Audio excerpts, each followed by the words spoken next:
Economist Azar Jammine says government's takeover of the Eskom debt will help the utility focus on its core business of ensuring a stable power supply.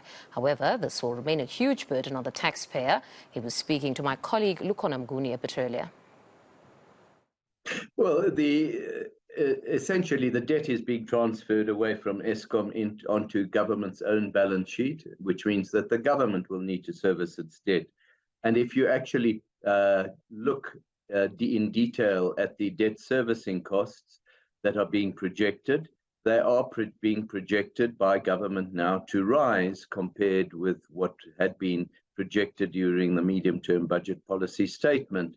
And the public debt to GDP ratio, instead of peaking now, is set to rise still further over the next 3 years as government tranche by tranche takes over that 254 billion rand debt.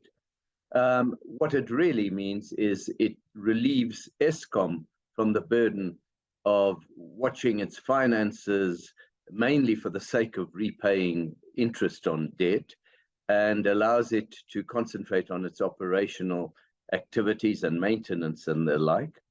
But on the other side, taxpayers will have to fork out the bill now to fund the increase in interest payments. Previously, they were being compelled to fund the increase in tariffs that would help to finance the interest payments. Now they're going to be doing so directly. But I think the important aspect that was mentioned here is that there are some significant conditions attached. And therein lies the big questions that a person like myself has. Are we actually going to see the government's own members wanting to buy into such a scheme?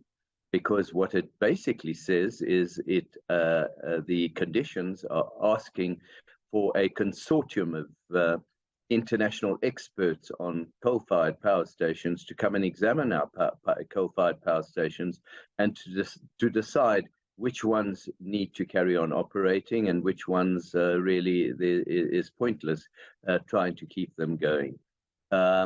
Secondly, Eskom itself is not allowed to involve itself in new generation capacity any longer.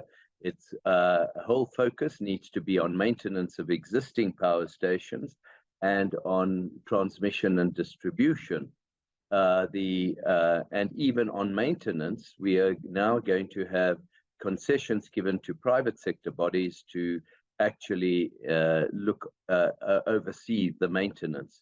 Now, and the third big condition was that that remuneration of public servants within Eskom is not cannot be allowed to jeopardize its financial integrity.